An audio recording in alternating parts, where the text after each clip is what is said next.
Hello, good morning, wherever you are. This is Samuel Adedoyin. Um, Live here every Saturday. We have um, this broadcast talking about character development, and today we are here again. Last week we were here. Esther Kuganja, my wife, and her friend Jude Bugain was here live talking about excellence. And yes, it was quite a good and important matter because we're discussing things that affect people in general. So many people expect um, to to become the best in whatever it is that they find themselves in, and but they still don't understand what excellence is all about.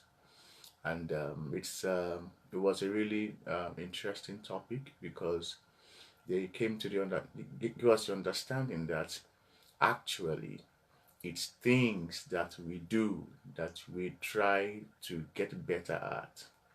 So excellence is not um, is not something that we can achieve, at a go. Rather, excellence is in progression. All right, it's a destination. So we try to get better at different things that we do. All right, so it's my pleasure to welcome you all here today as you go on into a part two of the topic we began a fortnight ago. We're talking about having the right attitude a fortnight ago, and we established a few things based on that. But before we go into details, I want to welcome us here on the platform. Already, I can see a few people. Um, Ian Tumusime is here, and I'm welcoming you. It's a pleasure to meet you here once again. My wife is saying hello to everyone, and yes, who else do we have on the platform? So today, as you come in, as you click the button, the start button, as you begin to watch, we'd like you to also remember that you have a lot of people all around there talking about values and character development. And today, just like every Saturday, we are just trying to challenge, especially our African environment, African friends in different parts of Africa, wherever you are watching from Uganda, from Kenya, from Nigeria, from wherever part of Africa you are watching from, or even abroad, or even in the western parts of the world, maybe in Kiev, maybe in Georgia, maybe in the UK, maybe in the US, wherever you are watching from. Please, we'd like you remind remember that we are talking about something that affects people, regardless of their race, regardless of their language, regardless of their mindset. Okay, so that is why we are here talking about character development. So it's important that we share with our friends so that they all can get this information. All right, if we don't challenge ourselves, our society will continue to remain as it is. If we don't challenge ourselves, we will keep making complaints. But you see, it is interesting because whatever is wrong, we can actually start it from ourselves. Start making corrections in our own personal lives, and also begin to make corrections for other, in our society, in our environment. Okay, it's a pleasure having you here, Sister June. Thank you for joining us here again. You are one of the um, super motivators and encouragers of our program, and we are wishing you all the best in life. And yeah, also Brad Paul also is also here. It's also a wonderful friend of the house, and we are glad to have you here. All right, let's begin with what we are here for. So a fortnight ago, we opened up the talk on having the right attitude. We tried to summarize that attitude is a settled way of thinking or feeling about something. We also said that it is also a set of emotions, beliefs, and behaviors towards a particular object, subject, or persons, or even an event. Okay, we understood that our attitude comes from our thoughts, and it's Dr. Robert Schuller who said, "You are what you think about all day long."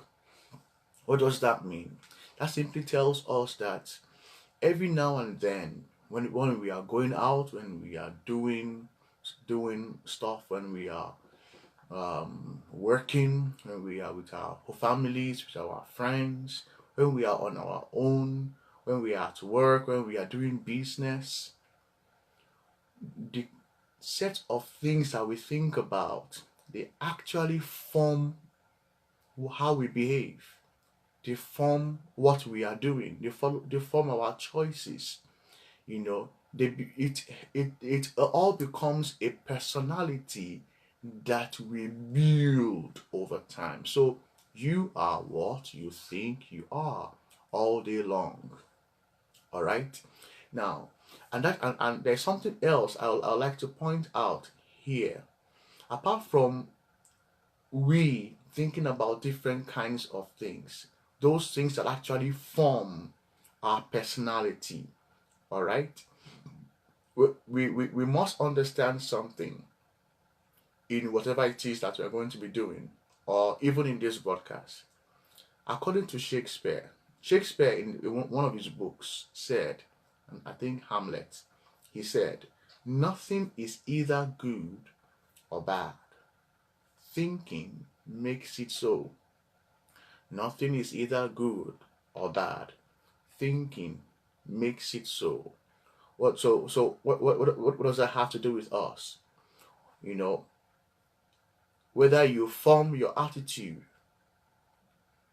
to being positive or to being negative, whether you form your behavior, to achieve good results or a questionable result. Actually, those things, um, you can judge those things, all right. But in the attitude you show towards it, they are actually a decision that we make. You understand what I'm saying? So, and these things are what we of that they are results of our experiences in life. They are results of our upbringing. They are results of the values that we pick up when we are growing up. Okay? They are results of our religious bias. They are results of the economic and the social influences on us.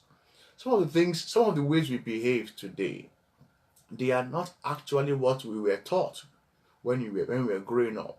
Some of those ways are not the ways we behave when we, I mean, when we're growing up.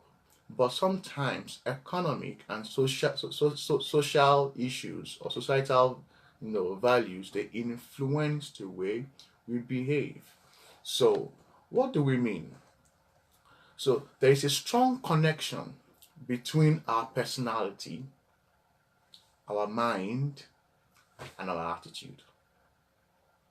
There's a strong connection between our personality, our mind, and our attitude, So, and this is what we have to really understand. So let us break it down into pieces because we have limited time today. When we say personality, what do we mean? Your personality is a combination of qualities such as your behaviors, your ways of thinking, cognition, and your emotional pattern, your temperaments. They all form your distinctive character. They form your distinctive character. I said your personality is a combination of three major things, okay? But we can say it as they are qualities of your behaviors, your ways of thinking, and your emotional or temperaments. Okay, your emotions, your temperaments, they form your personality. So, for example, your behaviors could be, maybe you have a caring nature, you are compassionate about people, compassionate about subject society, compassionate about, so many different kinds of things. You are somebody who is patient, who is considerate. You're somebody who, or maybe on the other end, you are somebody who is maybe rude. You just talk the way you want. You don't care whose ox is God. You don't care who whether you're going above board or whatever. You don't care whatever it is that you are doing, or whoever you are talking to. You just want to express yourself. Say there are no limits. You are not rational in your thinking. It could be an example of behavior. Some people are fearful. Some people are impatient. Some people, you know they doubt the things. They doubt ideas. Some people have an anxious behavior. All right, so these are just examples of kinds of behavior that people have. And when we talk about ways of thinking, you know psychologists give us 7 major classes of the way people think. You understand? According to their minds anyway. This attitude of thinking, for example, some people have an idealist mindset, some people have a pragmatist mindset, some people have a stoicist mindset, some people have a spiritual mind, some people have a cynical mind, some people have a skeptical mind, some people have a realist mind. Okay, so all these kinds of people, they think according to these 7 various ways. And they are important because if you don't know the way, if you don't understand your personality, you will not understand why you behave the way that you do.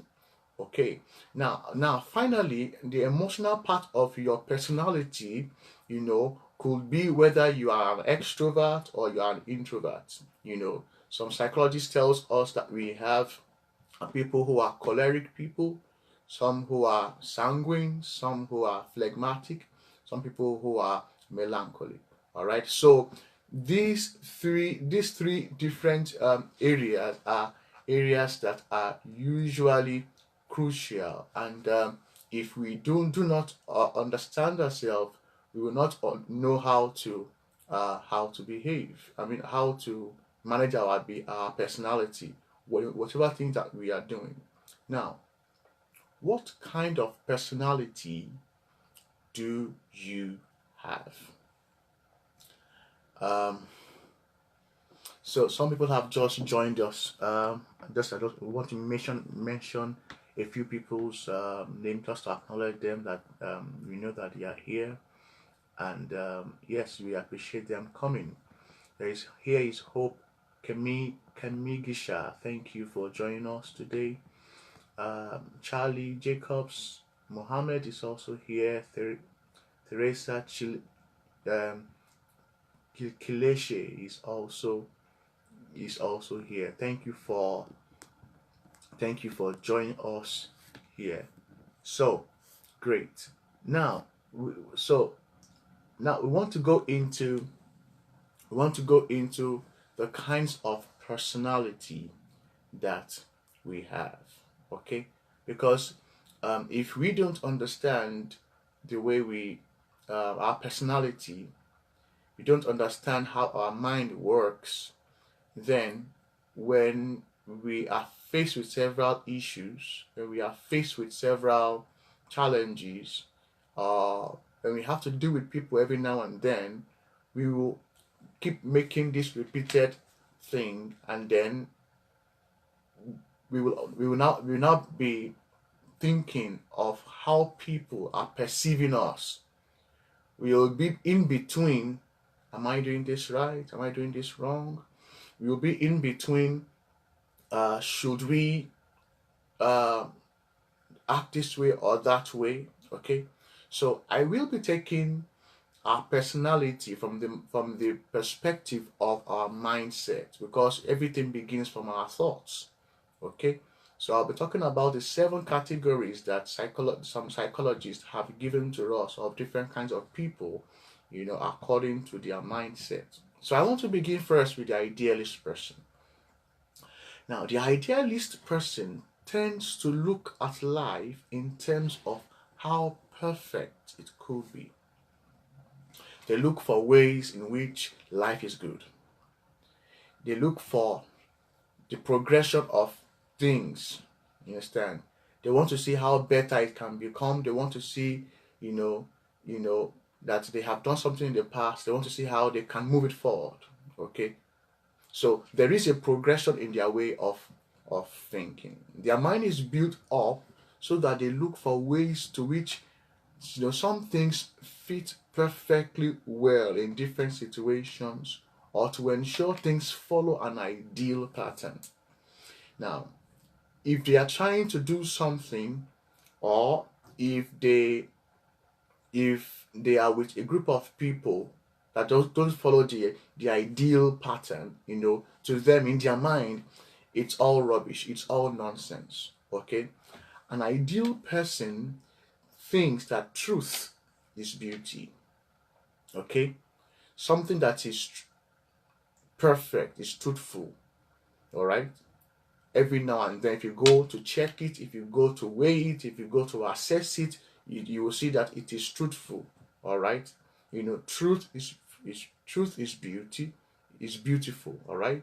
To them, it appeals to them when something is perfect, when something is accurate, when something is, of great standard, the kind of standard that they have pegged. So these are the ways that they behave. Okay, now, so to them, truth is beauty, beauty is truth.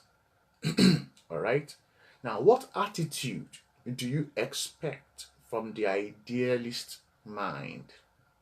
Okay, what attitude do you expect from the idealist mind?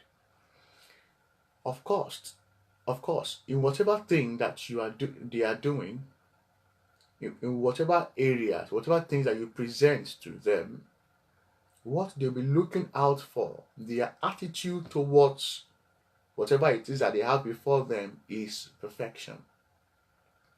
Perfection to the core. Truth is gold. They look for ways to generate ideas to make everything perfect. There is a plan, right? The plan may be a general plan, but they are going to look for the perfect way to do things, and they will go about it in such a way as, for people to see that their perspective. Okay, this is the idealist mind.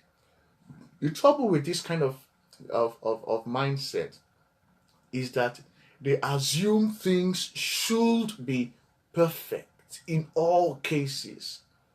So while they are having this assumption, while they're having this kind of thinking, and they are going about it, they become insensitive to the needs or feelings of other people. The question I want to throw to you is, are you an idealist person? From the description I have given right now, do you see yourself usually in that way of thinking? Do you have an idealist personality? That is the first group. Okay. Now, the second group I would like to talk about quickly is the skeptic person. The skeptic personality is very sensitive to ideas that don't make sense. Ideas that don't make sense. Those kind of ideas interest them. Why? They have the attitude of skepticism. Now, skepticism means the doubt as to the truthfulness of something or an idea. Their basic mental orientation is to ask, what's wrong with this picture? What's going on here? There's something in this matter that is not looking right. If you bring something to them or if you tell them something, their skeptic mind picks it up, especially if it's not truthful. All right? They are sensitive to those things because they want to quickly assess it to see if they can probe it. Now, their basic mental orientation, as I said, is they're looking for what is wrong with the picture. They may be following you, but in their mind, they are checking the details, checking the data, checking the information to see if it corresponds with what they are thinking. Now, their problem is that they refuse to accept false ideas. So they put dubious sound ideas to the test. They simply reject them, or they simply reject them outright. If they don't have the time to test it, they just simply, reject it outrightly. All right. So if you say to someone, or if you hear someone say this to you, well, okay, I've got you, all right, but you see, I will believe you when I see it for myself. That is the sign of a skeptic mind. So, what kind of attitude are you expecting from the skeptic mind? For the skeptic mind, nothing exists until they can prove it. Nothing exists until they can prove it. They are of the opinion that seeing is believing. On a positive side, it is a good thing to investigate because, when you investigate an issue or a matter, you have the probability to find out the truth, all right? Or what is on the truth, what is on the what is false, okay? So, but the problem we have with actually, I won't call it a problem actually, but what you will find for a skeptic mind is that they can be very suspicious because, of course, they're always checking. They are always trying to find out, is he saying the truth? Can I believe him? Can I trust him? Is he the same person as I think he is? And if the person, or if the matter goes beyond the frame of idea they have in their mind, they quickly want to investigate, and that is skeptic mindset. So apart from this, the fact that they are suspicious, this kind of mindset of personality, they are always usually nosy. They want to know. They will walk past you and say, hey, what's that? What's going on? So curious. So they check things to see, to investigate.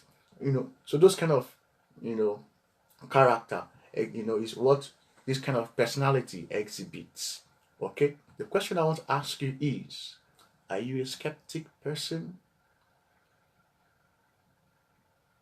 Are you a skeptic person? Because if you're always thinking, or if you think usually this way, it tells us that's your personality. Okay, but we'll come to that later anyway. And the third group of people I want to talk about is the spiritual person. Is the spiritual person.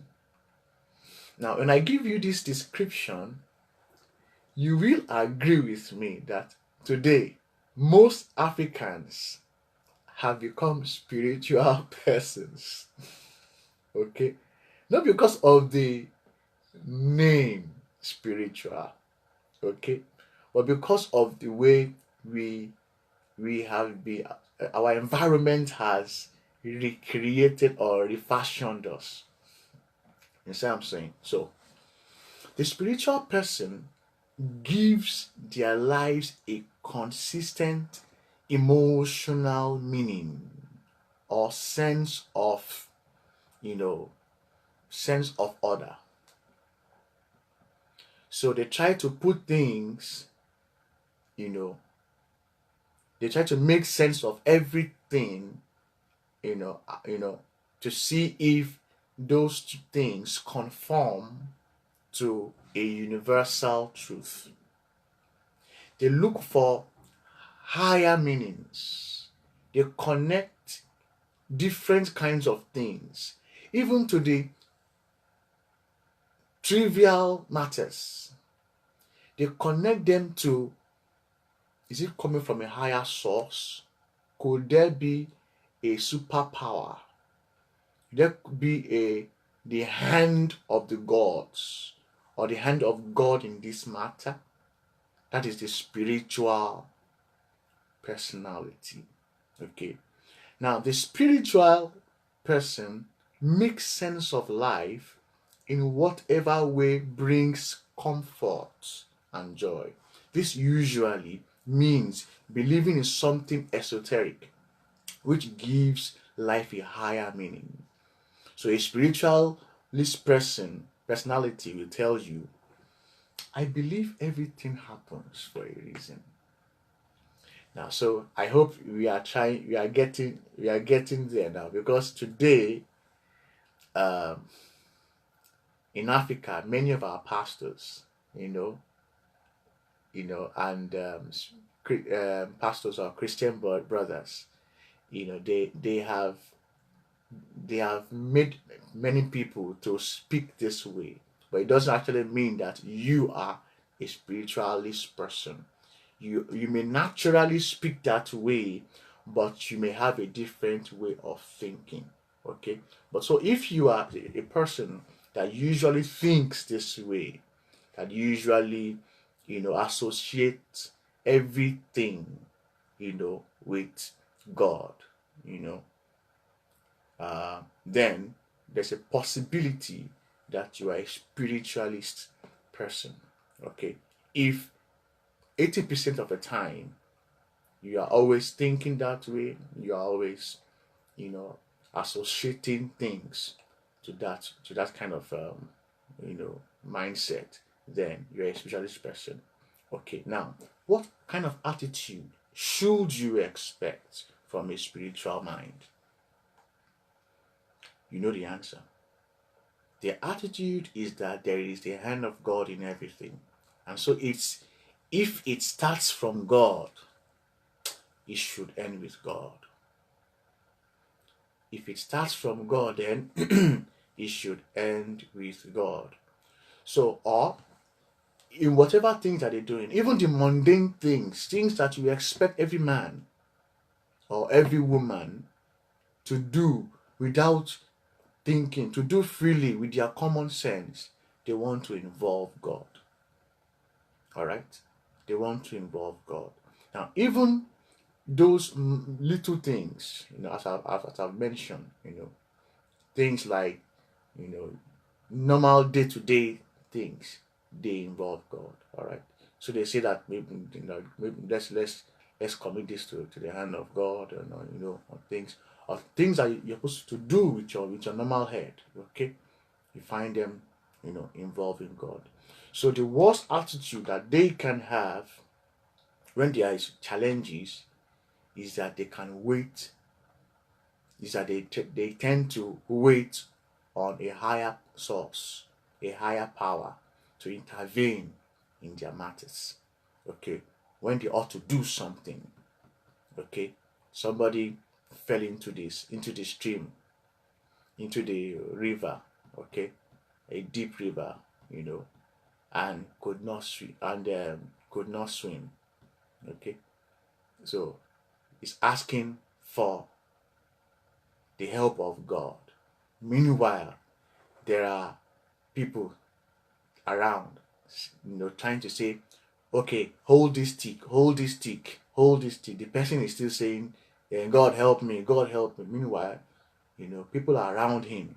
Meanwhile, he could have used his common sense, to try to see how he can get himself out of the stream or out of the river. So that is an example of the spiritualist personality. Now, the question I want to throw to you quickly is, are you a spiritual person? Are you of a spiritual personality? Are you of a spiritualist personality? The next group I want to talk to you about, personality, is the Stoic personality. Stoicism is the endurance of pain or hardship without the display of feelings and without complaint. The Stoic personality refuses to allow any experience of life to disturb their inner peace and calm. So whether things are good, whether things are bad, whether things are on whichever side, they are not disturbed. They maintain their inner sense of calmness. They maintain their inner sense, of tranquility. Okay, so maybe you may have heard somebody tell you, or suddenly say, oh, okay, yes, maybe there's something, there's a good news, yes. So why do you need to get excited about it? What is so, what is so attractive, or what is building up your emotions, towards that? They don't like to put their emotions towards issues, different kind of issues in life.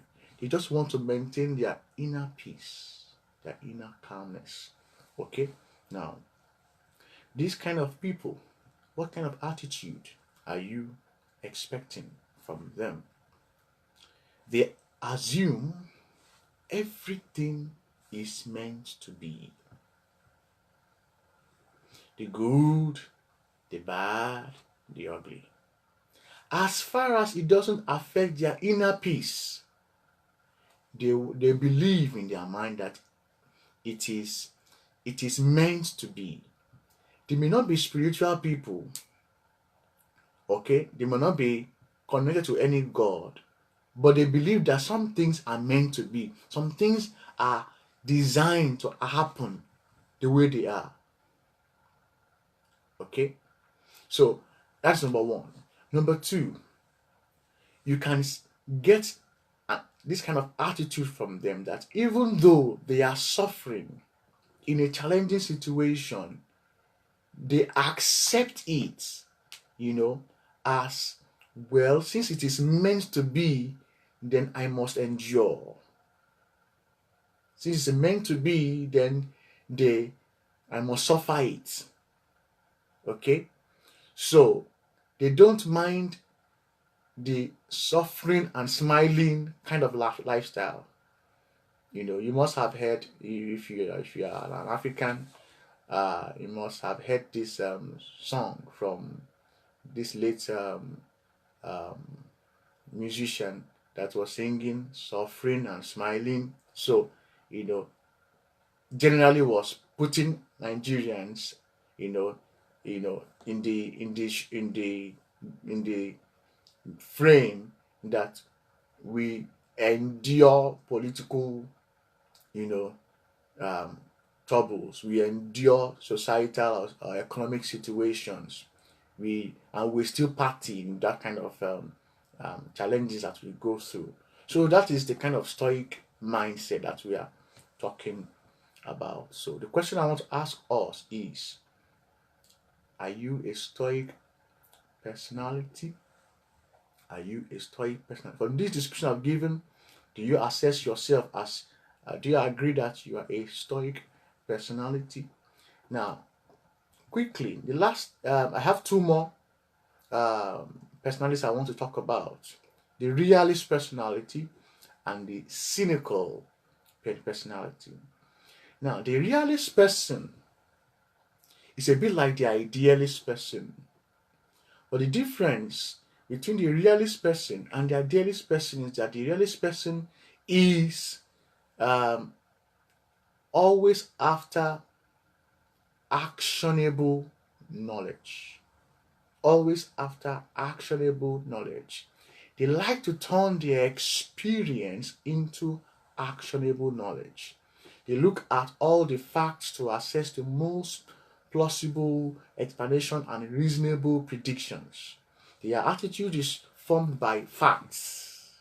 To them, the more facts we know, the better we can understand the past and the better we can predict the future. This is the realist mindset. This is the realist mindset.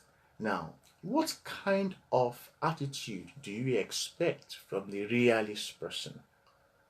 Okay, so when we are talking about the realist person, they are usually, when they are positive, you see it in them as as they justify their actions with facts and figures. This is the realist person. A realist person will tell you something and will bring out facts, will bring out figures. All right, I've got my facts right. Look at it. You see, this is why I am behaving this way. This is why I have an attitude towards this matter. This is why I am doing this. I have my facts right. And if they're talking to you and they'll tell you, get your facts right.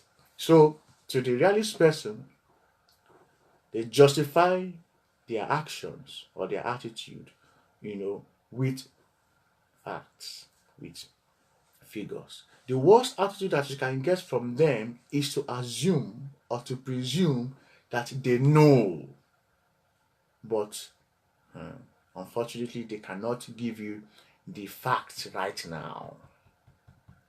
Okay, that is the realist personality. The question I want to ask you is, are you a realist person? Are you a realist personality? Let's quickly move on because of time. Please, we would like you to make comments, ask questions. I think I'm moving a bit fast because of time, but it will be delightful to see you comment, to make some comments, because what to see if you are understanding this topic, or to relate the things that we are talking about with things that you are experiencing. Maybe your friend behaves that way, maybe your neighbor, maybe your boss at work behaves that way, maybe your colleagues behave that way, so because the more we understand these things, this description that we are given, the more we are able to see it in operation in the lives of some people.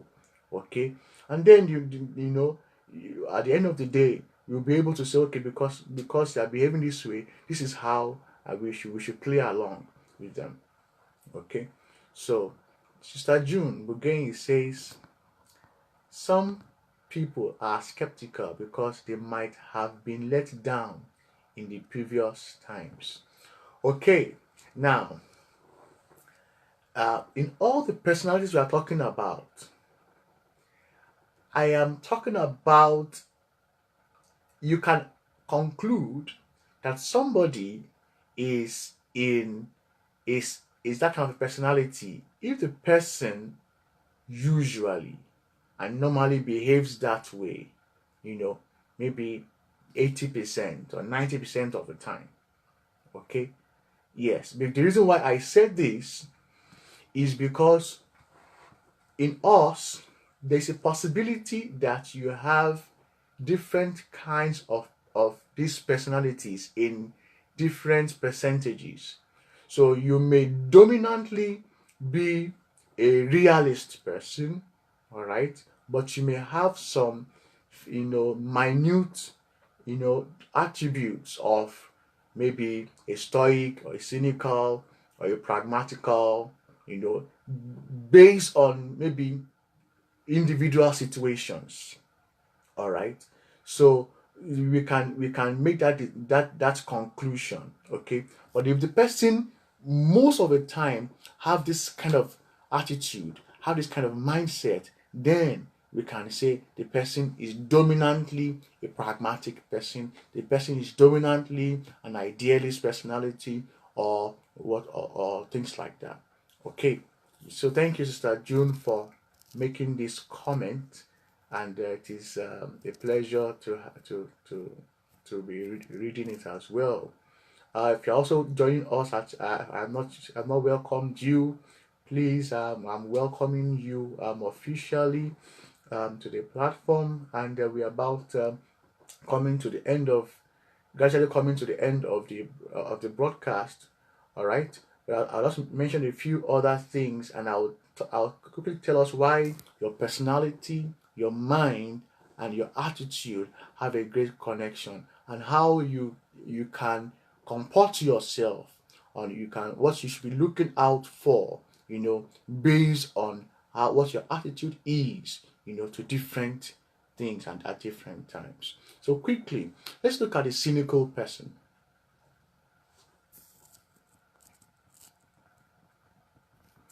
So the cynical person loves to challenge non-facts. When we say non-facts, we are saying something such as a statement that is not a fact. Something that is presented as a fact, but in actual fact, it is not a fact. So a cynical person loves to challenge those things that are not facts. Okay? So if these kind of people are usually fanatics, are usually crazy about something that is not factual that people are presenting. Okay, so you will see them in debates.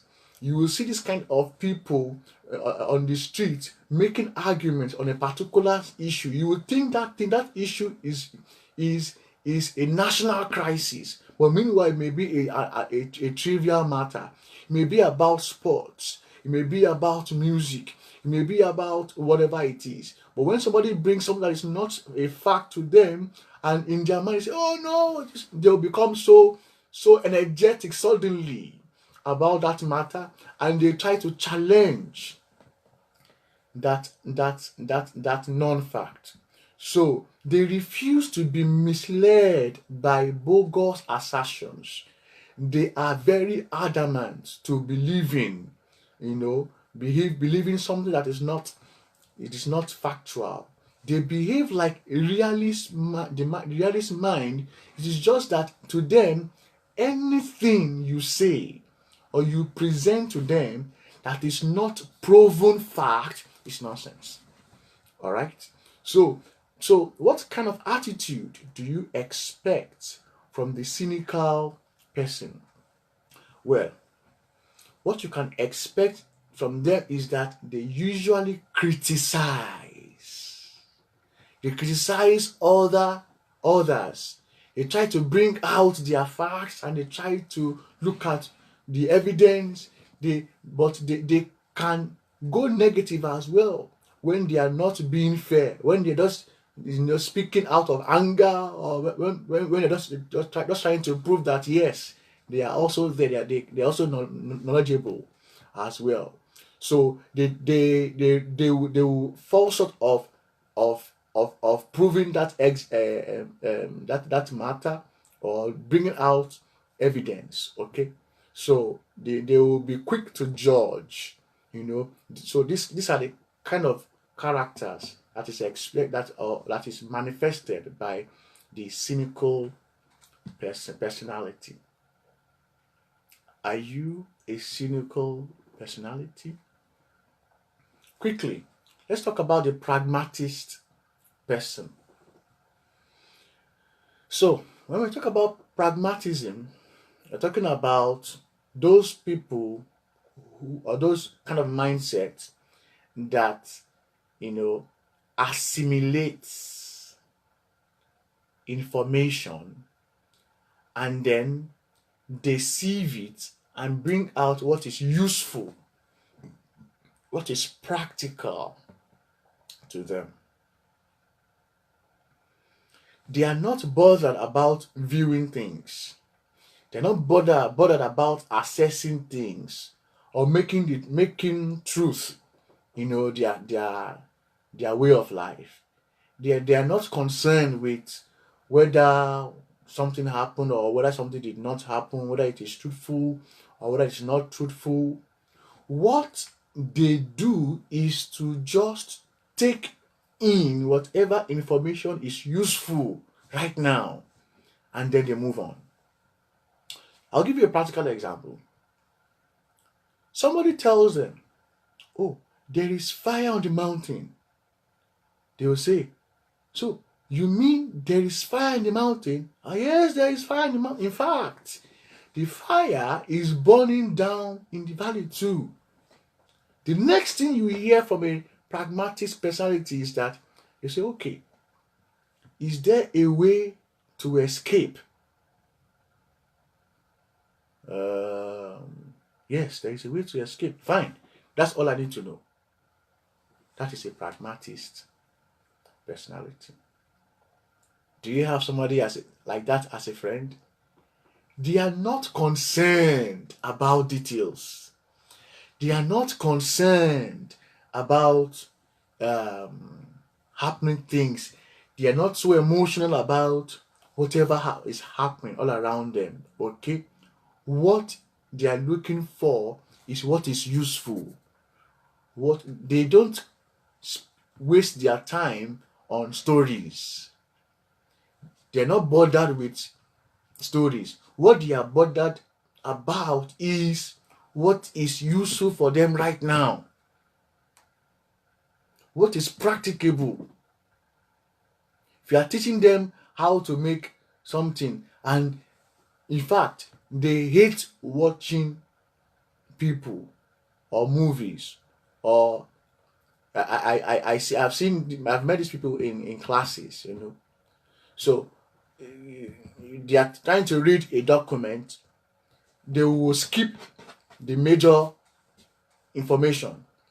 And what is the next thing to do right now? That is a pragmatist personality.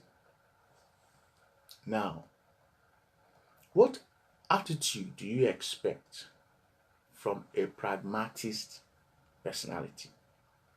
Number one, don't expect them to be carried away by emotions. In fact, if you are looking for someone to empathize or to show you sympathy in a matter, they may not be there. But what they will gladly do is to look for solutions for you. And they continue on their journey. That is a pragmatist person. They always look for what works in a situation. They are not carried away by oh, this person did me bad, or I trusted him to do this thing. They don't. If he does not show up, they look for somebody else. They look for the next line of action. That is the pragmatist person. The problem with the pragmatist person is that they may stick with what is working in the past and say, okay, when this kind of situation happened last time, what did I do? They tend to repeat the same thing that they did in that kind of situation because what they are looking for is a quick solution. All right. But they may not be quick to think of other solutions. All right. The question is, are you a pragmatist personality? Now, all these personalities I have mentioned, it doesn't really matter what personality you have or which one that is more dominant in your character. All right? Okay? What really matters is how you behave in different situations and in the general. What's your behavior like? You have to always have the attitude that you are responsible for your behavior. Society is watching you. If you don't care about society, at least God is watching you. So you have to understand that you must be accountable somehow, somewhere, someplace to somebody, or at least accountable to a higher authority, which is, of course, is God. To have a clear conscience before man and God. Now, our behavior and attitude will determine, number one, it will determine how far we go in life. Like Zig Ziglar said, your attitude will determine your altitude. How the kind of attitude we show towards work, show in relationships, show in different matters, in different situations, consistently will determine if we will go far, if we will progress, if people will recommend us, for promotion, if people will recommend us to help them solve problems, or even invite us to places or posts of privileges. Number two, our behavior and our attitude will determine our acceptance in various circles. Also, Zig Ziglar says, it is your attitude more than your aptitude that will determine your altitude. I'll take that again. It is your attitude more than your aptitude that will determine your altitude. People will accept us or will, recommend us for greater positions, or people will, and people that want think of ideas, they will think of you only if they know that you usually have a right attitude toward things like that. So they will involve you, they will recommend you, or they will even employ you. Okay? Yeah. The third one is our behavior and our attitude will determine whether people will trust you or entrust things to you. So, for example, Joel Osteen says, I believe if you keep your faith, you keep your trust, and you keep the right attitude, if you are always grateful, you will see God open up new doors. Joel Osteen is the American pastor who's also a motivational speaker as well. Okay. George MacDonald, a Scottish novelist, has this to say about this. He said, to be trusted is a greater compliment than being loved. Okay, what are we talking about? He's simply saying is our behavior, our attitude, is what people use to trust to entrust things to us, or to trust us based on the kind of consistent behaviors or lifestyle that we lead. All right. So we come to the end of the broadcast. I have mentioned these three major things that will happen when we have the right attitude or behavior. All right. So let's watch out how we behave. Let's watch out what we do. Let's be cautious of our personality. All right. We should know how to manage this personality. If you discover that you are behaving that way, all right, look for how your attitude, how you can balance it in different situations. And sometimes it's not good to be dogged about things. Sometimes it is good to borrow ideas, from, because whatever personalities that are also existing, there's some advantages there. All right. For example, you may be a pragmatist, all right, but because you're dealing with people every now and then, okay, then you should also think of, okay, why not investigate a matter in some situations, okay? Why not investigate a matter carefully before you make your decision, okay? If you are someone who is an idealist, you may uh, pause a little, okay, not look for perfection, but see how you can also be a realist in a different situation, all right, or you can also be a spiritual minded person as well, okay, all for the advantages of those other personalities. As I said, whatever dominant character that you have, also always think of other ones that you can borrow ideas from, all to be a well-rounded personality, okay. And let us not forget, I'm talking about a personality according to the way of thinking, all right. Particularly this podcast about the way personality, about the ways of thinking, all right, which gives birth to our attitudes. Okay, so if you have learned something new today, if you like to share with your friends, please do not delay.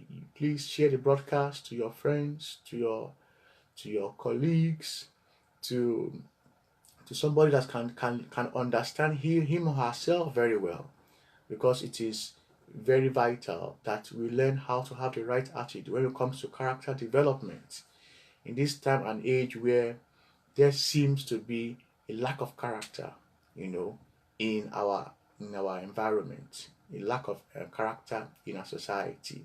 Okay, let's try to put character back in our societies. We can do this by starting with ourselves and challenging others to do so as well, by speaking up in public to try to see how we can put things right, okay, by writing up articles, by standing up for what is right, by defending other people's rights as well. So these are how we actually build up, good character, and we uphold, values as well. Values that are meant, to form the better part of our society, to form the better part of us as well. Thank you so much for joining us today. It's a pleasure having you here on the platform. Special thanks to my wife, who has also been documenting this, was also been making comments, so that other people can, who are interested in reading, can read the comments and they can pick up informations and write down these informations. Thank you, Sister June Bugaliu, for joining us. Amos Kien Yune. Thank you also for joining us. I'm sorry if I don't pronounce your name very well. It's a pleasure to be here once again. Hopefully next week we are going to be here again, and having a new character development we're going to be talking about. Till then, stay blessed. Bye for now.